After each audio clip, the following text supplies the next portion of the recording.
ETF index mutual funds నేర్చుకుని stock మార్కెట్లో రాణించాలనుకుంటున్నారా? వెంటనే ఈ నెంబర్కి కాల్ చేయండి. అమెరికా డ్రీమ్ చెల్లాచెదరైందా? ఇప్పుడు నడుస్తున్నటువంటి పరిణామాలు భారతీయ విద్యార్థులకి అవకాశాలని పోగొట్టే విధంగా నడుస్తున్నాయా? అలానే తెలుగు రాష్ట్రాల్లో జరుగుతున్నటువంటి అభివృద్ధి కార్యక్రమాలు భవిష్యత్తుకి ఎంతవరకు బాటలు వేస్తాయి? ఈ అంశాలపైన విశ్లేషణ చూద్దాం. మనతో పాటు నాట్స్ చైర్మన్ ప్రశాంత్ పిన్నంనేని గారు ఉన్నారు. అలానే ఆయన ఐటీ, రియల్ ఎస్టేట్ రంగాల్లో అమెరికాలో విశేషంగా కృషి చేస్తున్నటువంటి వ్యక్తి. ప్రశాంత్ గారు నమస్తే. నమస్కారం. ఇప్పుడు చాలా మందిలో ఉన్నటువంటి ఒక భయం, డాలర్ డ్రీమ్స్ అని చెప్పి సినిమాలు కూడా చూసాం మనం. సో డాలర్ డ్రీమ్స్ చెల్లాచెదరైపోయింది, అమెరికా డ్రీమ్ అనేది పోయింది, ఇట్లాంటి భయాలన్నీ వస్తున్నాయి. మీడియాలో రోజుకు ఒక వార్త వస్తుంది, అక్కడ జరుగుతుందా, ఇక్కడ హడావుడి చేస్తున్నారో తెలియట్లేదు. అమెరికా రావద్దని చెప్పేవాళ్ళు కూడా ఎక్కువైపోయారు. ఏంటి ఈ కన్ఫ్యూజన్స్ అన్నిటికీ అమెరికాలో ఉండి కీలకమైనటువంటి ఐటీ సెక్టార్లో, రియల్ ఎస్టేట్లో మీరు కృషి చేస్తున్నారు. At the same time NATS ద్వారా తెలుగు సమాజానికి సేవ చేస్తున్నారు. ఏం చెప్తారు మీరు? అంటే ఇవాళ అమెరికా చూస్తే అండి, ఎకానమీ అంత గ్రేట్గా లేదండి. ప్లస్ ట్రంప్ ఆయన వచ్చిన తర్వాత కొత్త రెగ్యులేషన్స్ వస్తున్నాయి. సో మనము అమెరికా రావాలా వద్దా అన్నది బేస్డ్ ఆన్ మన సిచ్యువేషన్ ఏంటి, రెగ్యులేషన్స్ ఎలా ఉన్నాయి, పర్పస్ ఏంటి, ఈ యాంగిల్లో చూసుకొని ఆలోచించుకొని వెళ్ళాలి. ఇది వరకు అనుకోండి అంతా వాజ్ గోయింగ్ వెరీ వెల్, అప్పుడు పెద్ద ప్రాబ్లం లేదండి. ఇప్పుడు మాత్రం కేర్ఫుల్గా వెళ్ళాలి. ఎందుకంటే ఇప్పుడు ఫర్ ఎగ్జాంపుల్ స్టూడెంట్స్ తీసుకున్నారు అనుకోండి, స్టూడెంట్స్ ఇక్కడ లోన్ తీసుకుని వెళ్ళారు అనుకోండి, వర్స్ట్ కేసు 2 years అయిపోయిన తర్వాత జాబ్ రాకపోతే వెనక్కి వచ్చి మళ్ళీ మనం లోన్ క్లియర్ చేయగలమా లేదా, ఇట్లాంటి అనాలిసిస్ చేసుకుంటూ వెళ్ళాలి. అందుకే why we're going, what is our financial situation, how the regulations are going to impact us, ఇవన్నీ చూసుకుని వెళ్ళాలి. ఇప్పుడు ఎవరన్నా జాబ్ మీద వస్తున్నారు అనుకోండి, 100% అక్కడ జాబ్ రెడీగా క్లయింట్ దగ్గర ఉందా లేదా, జాబ్ రాకపోతే ఏంటి, అక్కడ బెంచ్ మీద ఉంటే కనుక ఇప్పుడున్న రెగ్యులేషన్స్ వల్ల వాళ్ళకి ఏం ఇబ్బందులు అవుతూ ఉంటాయి. నెక్స్ట్ డిపెండెన్స్ని తీసుకురావటం కుదురుతుందా, లాంగ్ టర్మ్ ఉండాలి అనుకుంటే గ్రీన్ కార్డ్ ఏంటి, ఎన్ని రోజులు పడుతుంది, ఇట్లాంటివన్నీ every organization is doing lot of webinars, అటార్నీస్ని తీసుకొచ్చి అట్లా ఒకసారి ఇదివరకు ఉన్నంత బ్రైటర్గా అయితే లేదండి, ఫ్రీగా కూడా లేదు. ఫ్రీగా కూడా లేదు. కానీ ఒక డౌట్ ఏంటంటే, ఇప్పుడు ఇక్కడ గవర్నమెంట్సే స్పాన్సర్షిప్స్ చేస్తున్నాయి, ప్రత్యేకంగా విదేశీ విద్యా పథకాలు ఇస్తుంటే వెళ్ళి చదువుకోవాలనే ఆశ కూడా బాగా పెరిగింది. ఇది ఎంతవరకు సూటబుల్? మనకి విదేశీ విద్యా స్కీమ్ ద్వారా అక్కడికి వెళ్ళి చదువుకుంటే అక్కడ ఆపర్చునిటీస్ ఉంటాయా, లేదా ఇక్కడ నుంచి వెళ్ళి కేవలం ఆ విద్యకు సంబంధించి 2 ఏళ్ళు 3 ఏళ్ళు చదువుకొని వెనక్కి వచ్చేసేటువంటి పరిస్థితి ఉంటుందా? ఏం చెప్తారు దానికి? అంటే యుఎస్ ఒకటే కాదండి, there are lot of other countries, అవి ఎక్స్ప్లోర్ చేయాలి. మనము ఎక్కువ మంది మనకు తెలిసిన వాళ్ళు అందరూ యుఎస్లో ఉంటారు కాబట్టి మనం అది కన్సిడర్ చేస్తాం. ఇలాంటప్పుడు new way of thinking, new డైరెక్షన్లో చూసుకుని వేరే కంట్రీస్లో ఎలా ఆపర్చునిటీస్ ఉన్నాయి, అక్కడికి వెళ్తే మనకి చదివిన తర్వాత జాబ్ వస్తుందా లేదా అనేది ఒక మార్గం. రెండోది ఏంటి అంటే, మనము ఇప్పుడు చాలా ఎమర్జింగ్ టెక్నాలజీస్ వచ్చేసినాయి.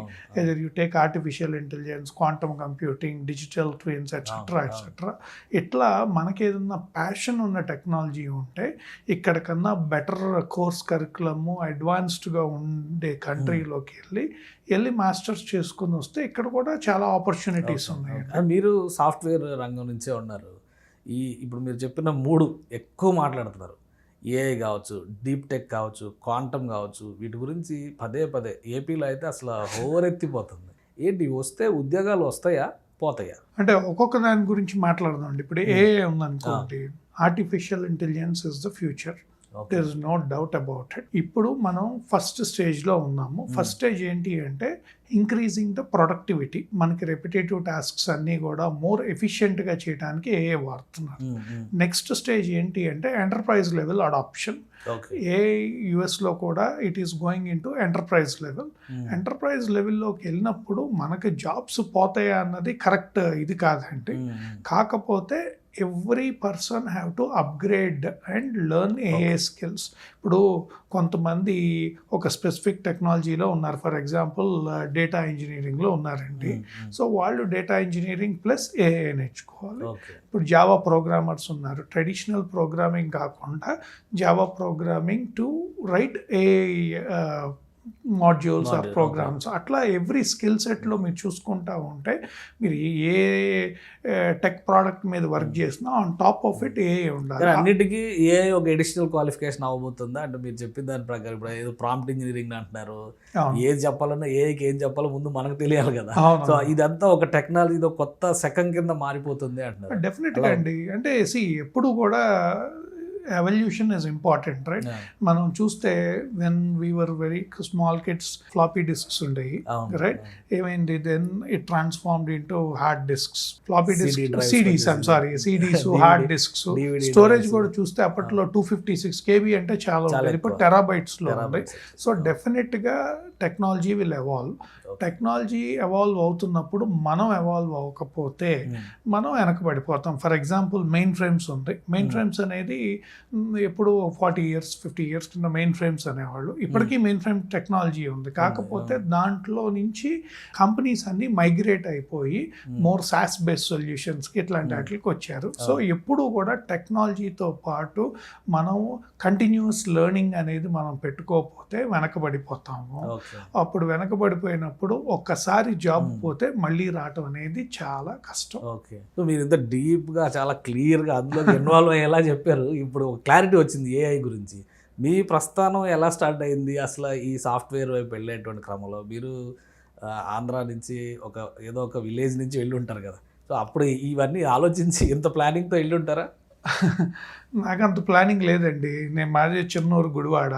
నేను లాస్ట్ బెంచ్ స్టూడెంట్. లాస్ట్ బెంచ్లో ఉండి మీరు అమెరికాలో 25 ఏళ్ళ నుంచి రాజ్యం చేస్తున్నారంటే మామూలు రాజ్యం ఏం చేయట్లేదు. I believe in always 2 things అండి. ఒకటి హార్డ్ వర్క్ అండ్ డిసిప్లిన్, ఈ రెండు ఉన్నాయి. అండ్ నాకు I'm very passionate about technology. ఈరోజు కూడా నేను I continuously learn, I attend lots of conferences. So ఎప్పటికప్పుడు టెక్నాలజీ అప్డేట్ చేసుకుంటూ ఉంటాను. నేను వెళ్ళిన తర్వాత ఒక చిన్న కంపెనీలో జాబ్ చేసేవాడిని, ఒక డెవలపర్ కింద కష్టపడ్డాను. వీకెండ్స్ కూడా 7-8 years 9 years కంటిన్యూస్ వీకెండ్స్ కూడా పని చేసుకుంటా ఉండి I became a chief technology officer of that company. So అట్లా కొద్దిగా ఏదో టెక్నాలజీ అక్కడిక్కడ ఎలా ఉంటుంది. మీరు చెప్పిన పాయింట్స్ వింటే చాలా డీప్గా వెళ్ళారు మీరు సిస్టంలోకి. సో ఇప్పుడు ఆంధ్రప్రదేశ్లో మీరు అప్పుడు వెళ్ళినప్పటికీ ఇక్కడ అంత టెక్నాలజీ ఉండకపోయి ఉండొచ్చు. ఇప్పుడు ఆంధ్రప్రదేశ్లో టెక్నాలజీ గురించే మాట్లాడుతున్నారు, డీప్ టెక్ గురించి, డీప్ టెక్ యూనివర్సిటీస్, ఇన్స్టిట్యూషన్స్ అంటున్నారు, ఏఐ రిలేటెడ్, ఆల్రెడీ క్వాంటమ్ గురించి చాలా ఎక్కువ మాట్లాడుతున్నారు. ఏంటి క్వాంటమ్ కంప్యూటర్స్ కానీ క్వాంటమ్ టెక్నాలజీస్ కానీ వస్తే మన దగ్గర అసలు అంత ఎవల్యూషన్ చేసేంత స్కిల్స్ ఉన్నాయా? ఆంధ్రానే కాదండి, తెలంగాణలో కూడా మాట్లాడుతున్నారు టెక్నాలజీస్. ఇది వరకు ఎలా ఉండేది అంటే టెక్నాలజీ అంటే ఏదో US లాంటి కంట్రీస్లోనే ఉండేదండి. Now everything has changed. నేను మొన్న VIT అమరావతికి వెళ్ళాను స్టూడెంట్స్తో. వాళ్ళకి మేము స్టార్టప్ కాంపిటీషన్ పెట్టాం నాట్స్ ద్వారా. I'm amazed to see how creatively they have developed products in health care sector. అది చూసినప్పుడు నాకు ఏమనిపించిందంటే ఈ గ్రోత్ ఇన్ టెక్నాలజీ, ఇన్నోవేషన్ ఇదివరకు అమెరికాలో అయ్యి తర్వాత ఇండియా వచ్చేది. ఇవాళ ఉన్న పరిస్థితుల్లో మనకు అమరావతి లాంటి ఊరో లేకపోతే మన నిజామాబాద్ లాంటి ఊర్లో అక్కడి నుంచి కూడా మనం ఇన్నోవేషన్స్ చేయొచ్చు, ఈ టెక్నాలజీస్ని బిల్డ్ చేయొచ్చు అనేది. ఎందుకంటే everything is available in the internet. Okay, so అట్లా చూస్తే I strongly believe that we don't need to wait for countries like US వేరే కంట్రీస్ కాకుండా మనము మన ఇండియాలో మన రాష్ట్రాలు కూడా మెట్రోపాలిటన్ సిటీసే అక్కర్లేదు, సెకండ్ లెవెల్ సిటీస్లో కూడా plenty of people are using technology. ఒక చిన్న ఎగ్జాంపుల్ చెప్తాను. మొన్న మేము గుడివాడలో మెడికల్ క్యాంప్ చేసామండి. గుడివాడలో మెడికల్ క్యాంప్ చేసేలా వచ్చేపాటికి ఒక డాక్టర్ గారి దగ్గర చేసే అసిస్టెంట్ అయిపోయే లోపల ఇన్స్టాగ్రామ్లో రీల్స్ చేసేసాడండి మొత్తం. ఆ క్వాలిటీ ఎలా ఉందంటే I was amazed. Okay, so అంటే చూడండి టెక్నాలజీ అడాప్షన్ ఎట్లా ఉంది. ఆయన చేసేదేమో హెల్త్ కేర్ సెక్టర్లో media related work with quality with perfection చేశారు. సో అట్లా చూసుకుంటూ ఉంటే technology adoption has increased. Okay, ఇది క్వాంటమ్ కంప్యూటింగ్ అవ్వండి, ఏఐ అవ్వండి, digital twins or whatever it is going to innovate more faster in countries like India. Okay, that is my strong belief. So రెండు విషయాలు ఇక్కడ మనకి ఎక్కువ కనిపిస్తుంది. మన ఆల్రెడీ సదరన్ స్టేట్స్ అన్ని టెక్నాలజీ విషయంలో పోటీ పడుతూ ఉన్నాయి. అక్కడ తమిళనాడుని చూస్తే ఆంధ్రప్రదేశ్, తెలంగాణ, కర్ణాటక, మహారాష్ట్ర అటు గుజరాత్ వరకు ఆ స్ట్రెచ్ అంతా ఫుల్ పోటీలో ఉంటాయి. మీరు ఏపీ నుంచి రిప్రజెంట్ చేశారు, మీ రూట్స్ అన్నీ ఏపీ నుంచి ఉన్నాయి కాబట్టి ఏపీలో ఇప్పుడు టెక్నాలజీ గురించి జరుగుతున్నటువంటి డిస్కషన్స్ ఒకటి క్వాంటమ్ వ్యాలీది ఆల్రెడీ ఒక క్లారిటీ ఇచ్చారు. ఇప్పుడు వైజాగ్లో గూగుల్ డేటాబేస్ సెంటర్స్ వస్తే మొత్తం సినారియో మారిపోతుంది, ఇది దేశానికి గ్లోబల్ హబ్ అవుతుంది అంటున్నారు. ఇంకోవైపు నుంచి రాజకీయంగా వచ్చే విమర్శలు ఎలాగో వస్తాయి. బట్ అసలు ఏంటి ఈ గూగుల్ డేటా సెంటర్స్ రావడం వల్ల జరిగే పరిణామాలు ఎలా ఉండొచ్చు? రాజకీయంగా నేను మాట్లాడినండి, బట్ గూగుల్ డేటా సెంటర్ రావటం అనేది అయితే మాత్రం if it comes and happens it's a huge plus. అంటే డేటా సెంటర్స్కి వాళ్ళు చాలా పారామీటర్స్ చూస్తారంటే జియోగ్రఫికల్ కండిషన్స్ చూస్తారు, ఎలక్ట్రిసిటీ చూస్తారు, కంప్యూటింగ్ పవర్ చూస్తారు. గూగుల్ డేటా సెంటర్ రావటం వల్ల వేలకు వేలు జాబ్స్ వస్తాయా అంటే I don't believe in. But అలాంటి సెంటర్స్ రావటం వల్ల మీకు ఆ పక్కన ఉన్న సబ్సిడరీస్ అన్ని బాగా గ్రో అవుతాయి అండి. మొత్తం టోటల్ ఎకో సిస్టమ్ పెరుగుతుంది. ఇప్పుడు సపోజ్ హార్డ్వేర్ పర్చేసెస్ చేయాలి, ఎలక్ట్రిసిటీ రిలేటెడ్ ఇంప్రూవ్ అవుతుంది. అదే కాకుండా lot of people will travel. ఇప్పుడు డేటా సెంటర్ విజిట్స్ కానీ లేకపోతే ఇవన్నీ కూడా ఇంప్రూవ్ అవుతాయి. ఇంటర్నెట్ మీకు స్పీడ్ పెరుగుతుంది, ఎందుకంటే డేటా సెంటర్స్ ఎప్పుడు కూడా they do not rely on one service provider, multiple service providers మీద రిలై అవుతూ ఉంటాయి. దెన్ ఇదే కాకుండా అదర్ ఆపర్చునిటీస్ ఎక్స్ప్లోర్ చేసుకుంటే ఇప్పుడు ఆ సిస్టమ్స్ అన్నిటినీ ఏదన్నా మెయింటెనెన్స్ చేయాలన్నా లేకపోతే అప్గ్రేడ్స్ చేయాలన్నా ఇట్లాంటి there are plenty of opportunities. So Google data center coming to Vizag నేనైతే that is a huge milestone కింద చూస్తానండి.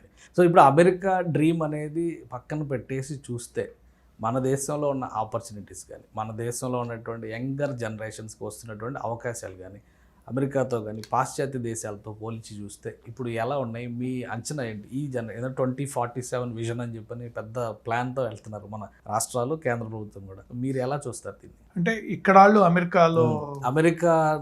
అమెరికా వెళ్ళడం అనేది ఒక డ్రీము, బట్ అమెరికా నుంచి చూసేవాళ్ళు ఇక్కడ జరుగుతున్నటువంటి డెవలప్మెంట్ని. ఇక్కడ నుంచి అమెరికా వెళ్ళటం అయితే మనం డెఫినెట్గా రీథింక్ చేసుకోవాలండి. ఇప్పుడున్న కరెంట్ కండిషన్స్లో మేబీ 2 years తర్వాత గవర్నమెంట్ మారి ఏమన్నా రిలాక్స్ అవుతుందేమో. అక్కడ కూడా మనకు ప్రాబ్లం ఉందండి, అక్కడ కూడా హ్యూజ్ టాలెంట్ షార్టేజ్ ఉంది ఇక్కడ కూడా. సో అక్కడ వాళ్ళు ఇక్కడ ఎలా చూస్తున్నారు అంటే నేనైతే చాలా పాజిటివ్గా చూస్తున్నానండి. ఎందుకు అంటే beyond boundaries is what I'm seeing right now. Okay, నేను చిన్నప్పుడు యుఎస్ ఒక కంట్రీనే అంత టెక్నాలజీ అంతా ఫస్ట్ అక్కడికే వస్తుంది. అసలు ఆ బ్యారియర్స్ అన్ని బ్రేక్ అయిపోయినాయి. అది ఇండియానే కాదండి, anywhere in the world. So ఇవాళ ఎలా అయిపోయింది అంటే ఆపర్చునిటీస్ ఎక్కువ ఉన్నాయి, కాంపిటేటివ్గా ఉంది. And if you are investing your time properly, investing and analysing the trends, చాలా ఆపర్చునిటీస్ ఉన్నాయండి. సో అమెరికా డ్రీమ్, ఇక్కడేమో అమరావతి డ్రీమ్ అని ఒకటి చెప్తున్నారు ఈ మధ్య. ఈ రెండింటిని కంపేర్ చేస్తే మీరేం చెప్తారు? అమెరికా డ్రీమ్ ఇప్పుడున్న పరిస్థితుల్లో అయితే కళలు కంటానికి బాగుంది కానీ ఆ కళలు నిజం అవడానికి కఠినమైన పరిస్థితులు ఉన్నాయి అక్కడ.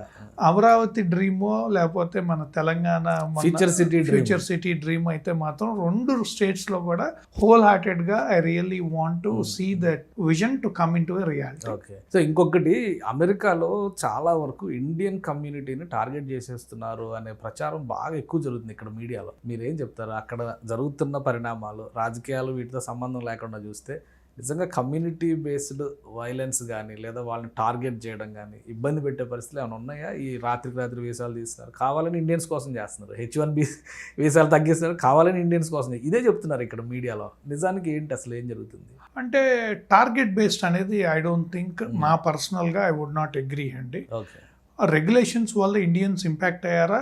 Yes, the answer is yes. First regulations గురించి మాట్లాడుతున్నాను. లోకల్గా అయితే సేఫ్ అండి, అంత మన ఇండియన్స్ని టార్గెట్ చేసే ఇన్సిడెంట్స్ వెరీ బేర్ మినిమల్. కాకపోతే మన ఇండియన్ పాపులేషన్ లేకపోతే మన తెలుగు పాపులేషన్ ఎక్కువ మంది వచ్చారు లాస్ట్ 6 years to 10 years. మనము డాలస్లో డాలస్ లాంటి ఊర్లో ఉంటున్నప్పుడు మనము we have to adapt to that US culture. అవును, ఓకే, అవును. డాలస్ అవనివ్వండి, So, be a Roman in Rome అన్నారు రోమన్ కదా. లాగా. సో అదొక్కటి కొద్దిగా స్ట్రాంగ్ మెసేజ్ ఏంటి అంటే మనం వేరే కంట్రీలో ఉంటున్నాము, we have to adapt to their culture, we need to know what to do, what not to do. అవి కొద్దిగా ఎక్కడికక్కడ లీడర్స్ బాగా ఎడ్యుకేట్ చేస్తున్నారు. ఓకే, సో మొన్న నేను డాలస్లో ఒక గ్రూప్ ఆఫ్ లీడర్స్ ఓపెన్గానే చెప్పారు, దీస్ ఆర్ ద థింగ్స్ మీరు చేయకూడదు అనేది. అట్లాంటివి ఏమన్నా చేస్తే నాకు పర్సనల్గా నా కన్సర్న్ ఏంటి అంటే, ఏదన్నా మనము ఇప్పుడు మన పెద్ద హీరోలు వచ్చినప్పుడు పర్మిషన్స్ తీసుకోకుండా చేసో, ర్యాలీస్ చేసో, లేకపోతే ఎయిర్పోర్ట్లో గోల్ చేసో, ఏదన్నా ట్రిగర్ అయ్యి జరగరాని ఇన్సిడెంట్ మనల్ని టార్గెట్ పెట్టి చేస్తారేమో అన్న భయం ఎప్పుడూ ఉంటుంది. దాన్ని అవాయిడ్ చేయాలి అంటే ఇర్రెస్పెక్టివ్ ఆఫ్ ఆర్గనైజేషన్స్, ఏ ఆర్గనైజేషన్ అయినా కూడా వాళ్ళందరూ కూడా ఎప్పటికప్పుడు ఎడ్యుకేట్ చేసి యంగర్ జనరేషన్స్ 20 to 25 వచ్చే వాళ్ళకి ఎప్పటికప్పుడు ఎడ్యుకేట్ చేస్తా, సివిక్ సెన్స్, సోషల్ సెన్స్ ఉండి జాగ్రత్తగా చేసుకోమని మనం ఎడ్యుకేట్ చేయాల్సిన రెస్పాన్సిబిలిటీ మనకు ఉందండి. సో ఆ జాగ్రత్తలు తీసుకుంటే ముందు అసలు మన మీద ఏ టార్గెట్లు రావంటారు. డెఫినెట్గా కదండి. అంటే ఎక్కడో ర్యాండమ్గా ఎప్పుడో జరుగుతాయి కానీ మనం ఎవరిని బాధ చేయనప్పుడు వై వుడ్ ఇట్. సో ఇప్పుడున్న కండిషన్స్లో మంచి టాలెంట్ ఉండి మంచి ఆపర్చునిటీస్ కోసం చూస్తూ అమెరికా రావాలి అనుకునే వాళ్ళకి మీరు ఏం మెసేజ్ ఇస్తారు ఫైనల్గా? అంటే డిపెండ్స్, వర్క్ ఆర్ స్టడీ అనేది. స్టడీ ఆర్ వర్క్, ఎందుకంటే ఫస్ట్ స్టడీ కోసం వెళ్దాం అనుకున్నారు, నెక్స్ట్ ఆపర్చునిటీ వెతుక్కోవడం, లేదంటే ఆపర్చునిటీ ఇక్కడ ఉండగా ఇక్కడ ఐఐటీలో ఉన్నారనుకోండి, క్యాంపస్ రిక్రూట్మెంట్స్ ద్వారా కూడా ఆఫర్స్ వచ్చేస్తున్నాయి కొంతమంది. సో ఆన్సరింగ్ ఐఐటి నుంచి క్యాంపస్ ఇంటర్వ్యూస్ ద్వారా వస్తే 100% రిస్క్ తక్కువ. ఓకే, ఎందుకంటే మీకు అక్కడ ఉన్న కంపెనీ డైరెక్ట్గా మిమ్మల్ని ఇక్కడి నుంచి హైర్ చేసి H1B ఫైల్ చేసో, లేకపోతే ఇంకేమన్నా specialised visas if they have papers and all ఉంటే కనుక చేసి తీసుకెళ్తే దానికి అసలు భయపడాల్సిన అవసరమే లేదు. ఓకే, ఇంకొకటి ఏంటి అంటే ఏదన్నా కంపెనీలో జాయిన్ అయ్యి L1 ఉంటుంది, which is intra company transfer, అది కూడా భయపడక్కర్లేదు. కమింగ్ బ్యాక్, స్టూడెంట్స్ మాత్రం వచ్చేవాళ్ళు చాలా అనలైజ్ చేసుకోవాల్సింది ఏంటి అంటే, మాస్టర్స్ అయిపోయిన తర్వాత ఉద్యోగం వచ్చేస్తుంది అనుకుంటే మాత్రం ఇప్పుడున్న పరిస్థితిలో టఫ్గా ఉంది. అక్కడున్న వాళ్ళకే కొంతమందికి ఎక్స్పీరియన్స్ పీపుల్కి జాబ్స్ పోతున్నాయి, వాళ్ళకి పోతేనే టైం పడుతుంది, అక్కడ లే ఆఫ్స్ జరుగుతున్నాయి. సో కొద్దిగా అదొక్క స్టెప్ మాత్రం జాగ్రత్తగా ఆలోచించుకుని వెళ్ళాలి. స్టూడెంట్స్ వచ్చేవాళ్ళు మనం అక్కడ మాస్టర్స్కి వెళ్ళి జాబ్ రాకపోయినా వెనక్కి వచ్చి ఇక్కడ మన ఏమైనా లోన్స్ ఉంటే క్లియర్ చేసుకొని వెళ్ళేలాగా ఉంటే కనుక రావచ్చు అండి. సో అలాంటి పరిస్థితులు లేకపోతే రిస్క్ చేయొద్దంట. థ్యాంక్ యూ ప్రశాంత్ గారు విశ్లేషించినందుకు. ఇది ప్రశాంత్ గారు చెప్తున్నారు, అమెరికా డ్రీమ్ అనేది ఇప్పటికీ అలానే ఉంది, చెక్కు చెదరలేదు, కానీ కొన్ని పరిమితులు ఏర్పడ్డాయి. ఆ పరిస్థితులు అర్థం చేసుకుంటే కనుక ప్రశాంతంగా అమెరికా రావచ్చు అని చెప్పని ఆయన చెప్తున్నారు. దీంతోపాటు ఇక్కడ Amaravati dream, future city dream, ఇవి ఖచ్చితంగా ఫ్యూచర్ని మార్చేటువంటి నిర్ణయాలు కాబోతున్నాయి. ఎక్కడికక్కడ టెక్నాలజీకి తగ్గట్టుగా స్కిల్స్ అప్గ్రేడ్ చేసుకుంటే అద్భుతమైన ప్రపంచాన్ని భవిష్యత్తులో చూడడానికి అవకాశం ఉంటుందని ఆయన విశ్లేషిస్తున్నారు. ఇది స్పెషల్ డిస్కషన్. Keep watching.